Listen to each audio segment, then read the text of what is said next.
যে আবার রাজ্জাক খাঁ খুনের সাথে যুক্ত, তাকে নাকি বিডিও অফিসের সামনেই কুপানো হয়েছে। আমি তার সুস্থতা কামনা করি, যেমন সাথে সাথে রাজ্জাক খাঁর খুনের জন্য তার জেল জরিমানা হোক, সেটাও আমি আওয়াজ তুলব। কিন্তু কোনো মানুষকে এরকম দিন দুপুরে খুন করা অনুচিত, এটা আইন বহির্ভূত। কিন্তু প্রশ্ন এসে যাচ্ছে, খুনটা করলো কে? আঘাতটা দিল কে? আক্রমণটা দিল কে? আক্রমণটা করলো কে? বিডিও অফিসের সামনে নিশ্চিতভাবে সিসিটিভি আছে, বিডিও সিসিটিভি আছে, ক্যালকাটা পুলিশের সিসিটিভি আছে, ওখান থেকে দেখলে জানা যাবে। তবে আমার একটা জিনিস খুব সন্দেহ হচ্ছে, সরকার সাহেব একটা বক্তব্য দিয়েছিল, দরকার লাগলে 4-5টা লাশ পরে পড়ুক, ভাঙড় ওনার চাই। কে করেছো আমি বলতে পারবো না, কিন্তু আমার মাথায় হঠাৎ এটা এসে গেল, এটা সঠিক তদন্ত হওয়া দরকার। আর গত রাত্রিরে আমি লাস্ট প্রোগ্রাম করেছি জাগলগাছি অঞ্চলের ফুলবাড়িতে, ওখানেও বলেছিলাম সরকার সাহেব গুনে গুনে গোল খাচ্ছে আইএসএফের কাছে। এবার উনি অন্য একটা পন্থা নিয়েছে। কি পন্থা? দুটো পন্থা। আমাদের নেতৃত্বদের কাছে টাকার ব্যাগে নিয়ে যাচ্ছে, ভাই তোরাই আমার দলে চলাই, নালে বসে পড়। আর একটা, তার দলের নেতাকর্মীদেরকে খুন করে দিয়ে আইএসএফের নামে দোষ চাপাতে পারে। এই দুটো পন্থা নিয়েছে। তো আজকে এই যে আক্রমণটা হলো, এটা সঠিক তদন্ত হলেই জানা যাবে। আমি আশা করব বিজয়গঞ্জ থানার দায়িত্বশীল অফিসাররা যারা আছেন, ইন্সপেক্টর সাহেব থেকে যারা আছেন, ওসি অ্যাডিশনাল ওসি সাহেবরা যারা আছেন, এবং সর্বোপরি ভাঙড় থানার যিনি ডিসি স্যার আছেন, এসি স্যারেরা যারা আছেন, তারা এটাকে তদন্ত করুক। যে বা যারা যুক্ত, একটাও না ছাড় পায়, তাই তো নাকি? আমি আবার ফিরে আসি আমাদের বক্তব্যে। ভাঙড়ের মানুষের কাছে এই সময় একটা বড় চ্যালেঞ্জের সময় আছে, একটা বড় চ্যালেঞ্জের সময়, ভাঙড়ের মানুষের রুচির পরিচয় দেওয়ার সময়। অ্যাকচুয়াল ভাঙড়ের মানুষ কি চাই? মারামারি হানাহানি খুনোখুনি কি আমরা চাই? আমরা চাই একটু শান্তিতে থাকতে। কারণ আমরা পরের সম্পত্তির দিকে আমাদের লোভ নাই। সকালে উঠে মাঠে যাই, চাষবাস করি, যতটুকু ইনকাম করি পরিবারকে নিয়ে একটু সুখে থাকতে চাই। বাজারে সবজিটা নিয়ে যে বিক্রি করি, ভ্যানটা গিয়ে মোড়ে দাঁড়িয়ে চালিয়ে, বা লেদার কমপ্লেক্স বা কলকাতায় কোনো জায়গায় গিয়ে ইনকাম করে, বা ব্যাগ সেলাই করে, সেলাইয়ের কাজ করে যতটুকু ইনকাম হয় ওটা নিয়ে একটু আমরা পরিবারকে নিয়ে সুখে শান্তিতে থাকতে চাই। এটাই তো ভাঙড়ের পরিচয়। ভাঙড়ের খুব বিত্তশীল থাকে এরকম ব্যাপার নয়, ম্যাক্সিমাম আমরা আর্থিকভাবে দুর্বল আমরা থাকি। কিন্তু সেই ভাঙড়কে আজকে কুলসিত করা হচ্ছে কেন? কাদের স্বার্থে কুলসিত করা হচ্ছে? রাজনৈতিক কারবারিদের জন্য ভাঙড়কে আজকে অশান্তির আগুনে জ্বালানোর চেষ্টা হচ্ছে। তাই বন্ধুগণ, আপনাদের বলবো, একটা সুযোগ এসেছে। 2021-এর আগে পর্যন্ত ভাঙড়ের নাম শুনলে মানুষ নাক ছিটকাতো। ভাঙড় মানে বোমগুলি পিস্তলের আড়ত হিসাবে দেখানো হতো। কিন্তু যখন আপনারা সংযুক্ত মোর্চার পক্ষ থেকে খামচিহ্নে আমাকে জিতিয়ে বিধানসভার মধ্যে পাঠালেন, তারপরে আপনাদেরকে নিয়ে আমি বেশ কয়েকটা কাজ করেছিলাম। তার মধ্যে অন্যতম কাজ রক্তদান উৎসব। যে রক্তদান উৎসব কনসেপ্ট, রক্তদান শিবির হয়, রক্তদানের উৎসব হয়, এই কনসেপ্ট পশ্চিম বাংলার কোনো প্রান্তে ছিল না। শুধু পশ্চিম বাংলা নয়, ভারতবর্ষের ইতিহাস খুঁজে দেখে নেবেন, রক্তদানের উৎসব হয় এই কনসেপ্ট ছিল না। ভাঙড় যেটা গড়ে দেখিয়ে দিয়েছে।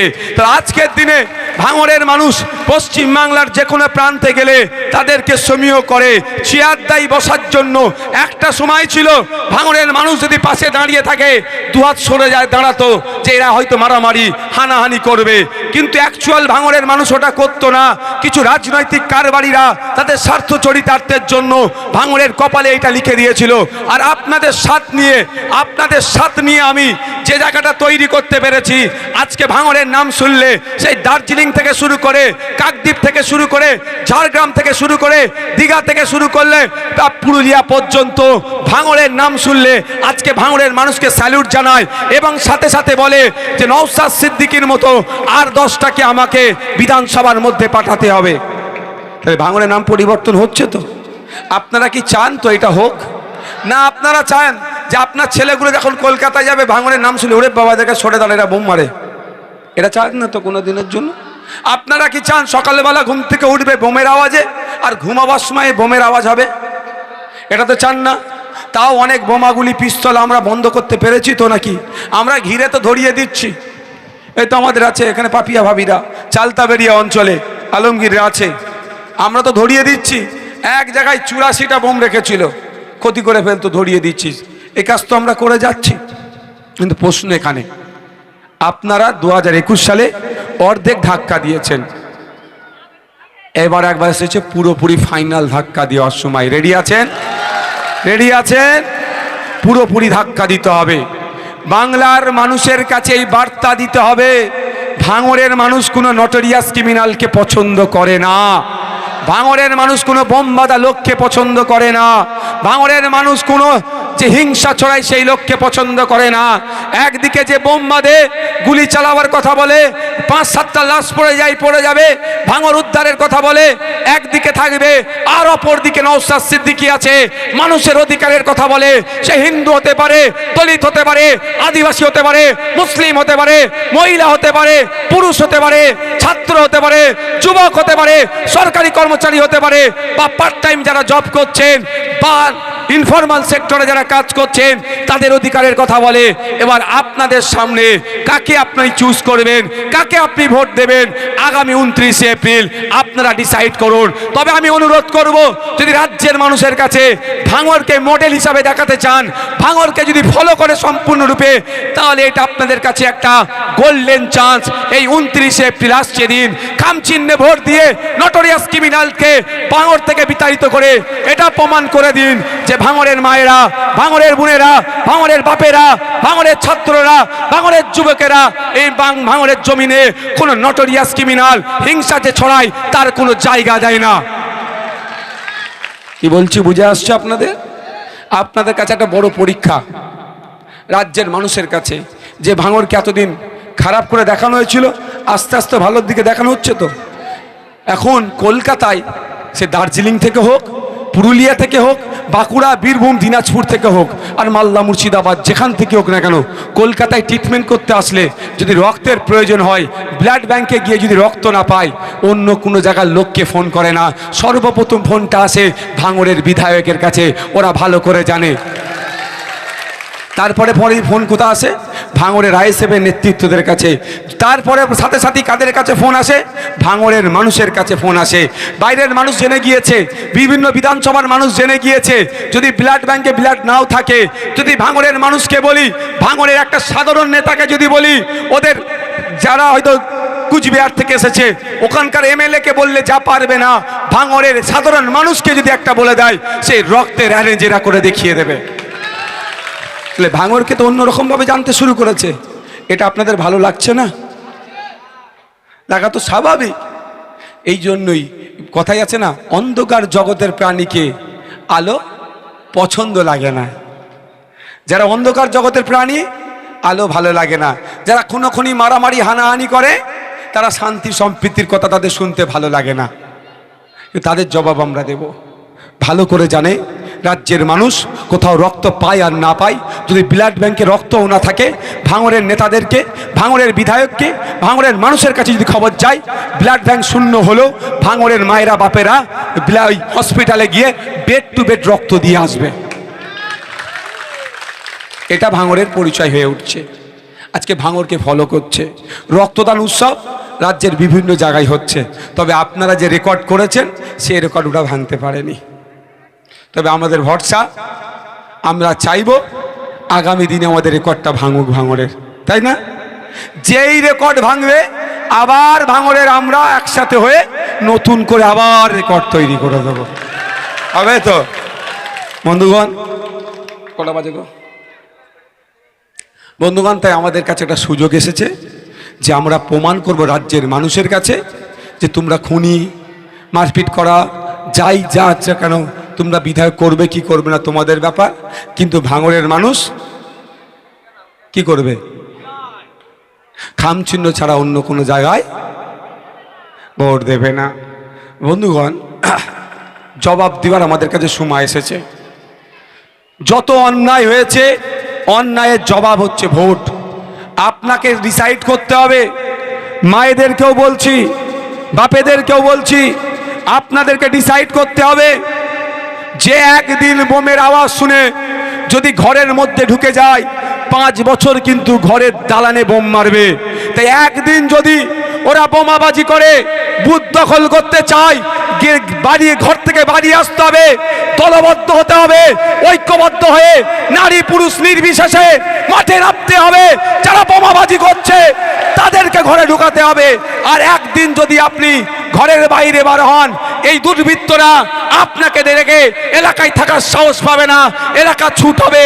আর একদিনের জন্য ভোটে ওদেরকে হারাতে পারলে 5 বছর আর নয়, শুধু আগামী দিন বোমাবাজির আর গুলিগালার কোনো কথাই ভাঙড়ে থাকবে না। এবার আমাদের কাছে একটা ফাইনাল চান্স এসেছে। যদি এই ঘাটটাকে আমরা পার করতে পারি, এই পর্বটাকে যদি আমরা পার করে দিই, আগামী যুগ যুগ ধরে ভাঙড়ে আর হিংসা, মারামারি, খুনোখুনি, বোমাবাজির জায়গা থাকবে না। কারণ আমি আপনাদের ছোট্ট একটা উদাহরণ দিই। বাবু বসো। উদাহরণটা এটাই, 2023 সালের আগে ভাঙড়ে কি তৃণমূল ছিল না? ছিল তো। কিন্তু 2023 সালের আগে কি আইএসএফের সাথে ভাঙড়ের নেতাদের, তৃণমূলের নেতাদের কি মতনৈক্য হয়নি? ঠেলাঠেলি হয়েছে, আমাদের নামে মিথ্যা মামলা দিয়েছে। কিন্তু এটা বলতে পারবেন, একটা উদাহরণ দিতে পারবেন, কোনো মায়ের কোল খালি তৃণমূল করেছে? কোনো মাকে স্বামী হারা করেছে? কোনো ছেলেকে পিতা হারা করেছে? সেই নেতারা আজকে খুন করা, পিতা হারানো মানে হিংসাক্ত হয়ে উঠল কেন? 2023 সালের আগে ওদের কানে ওই নটোরিয়াস ক্রিমিনাল বিষ ঢুকায়নি। যেই থেকে নটোরিয়াস ক্রিমিনালটা দায়িত্ব পেল, ভাঙড়ের তৃণমূল নেতাদের কানে বিষ ঢুকাতে শুরু করলো। তাই আমরা সর্বপ্রথম যদি নটোরিয়াস ক্রিমিনাল মাইনাস ভাঙড় করে দিতে পারি, আবার কান থেকে আমরা বিষগুলোকে ভালোবাসা দিয়ে বার করে দেবো। আমি বলছি না তৃণমূল সাফ করে দেবো, গণতন্ত্রে বিরোধীকে সাফ করতে নয়। গণতন্ত্রে বিরোধীরা যত শক্তিশালী হবে, গণতন্ত্র ততটাই সুরক্ষিত থাকবে। তাই তৃণমূল থাকবে, বিষযুক্ত কানওয়ালা তৃণমূল নয়। যে কানে বিষ ঢুকাচ্ছিল শওকত সাহেব, তাকে এখান থেকে মাইনাস করব, তাকে এখান থেকে হারাবো।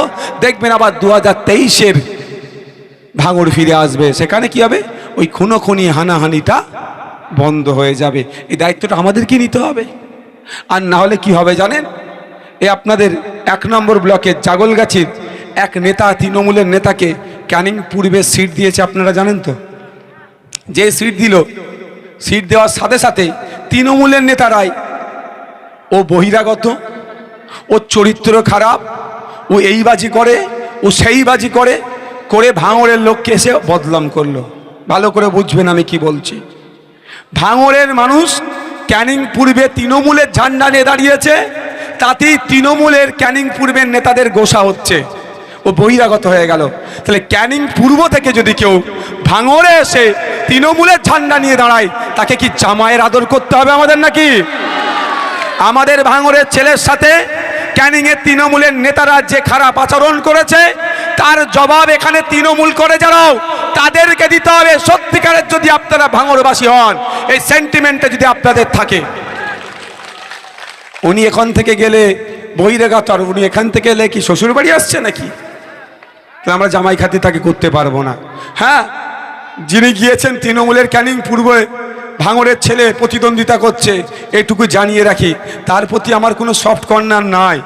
কিন্তু এখানে বহিরাগত বলে যেভাবে ভাঙড়ের লোককে দেখে দেওয়া হচ্ছে, আমি ভাঙড়ের বিধায়ক হিসাবে ভাই একটু বুকে তো আমার লাগবেই, তাই না?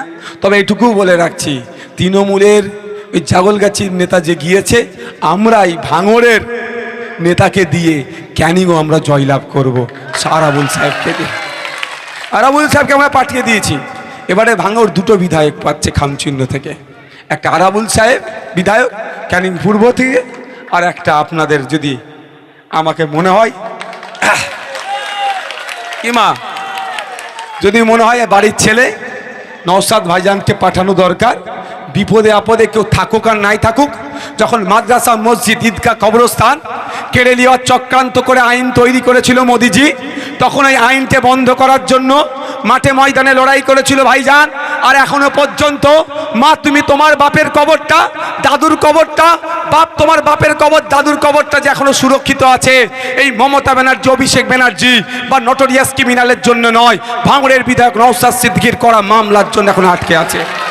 যদি মনে হয় যে আমাদের সমাজের দলিত ভাইদের যে অধিকারটা কেড়ে নিচ্ছে রাজ্য সরকার, ওর বিরুদ্ধে বলার লোক আমাদের ভাঙড়ের বিধায়ক ভাইজানকেই রাখতে হবে, সেটা হচ্ছে তাহলে ভোটটা আমাকে খামচিহ্নে দেবে।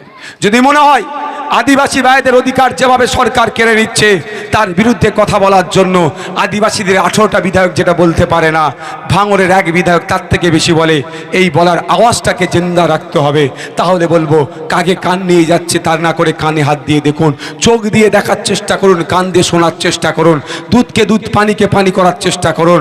আগামী 29শে এপ্রিল খামচিহ্নে ভোট দিয়ে আমাদের হাতকে আপনারা শক্ত করুন। আমি একটা কথা বলবো, আচ্ছা আপনাদেরকে কি আমি মাঝ পথে কোনো সময় ছেড়ে পালিয়ে গিয়েছি?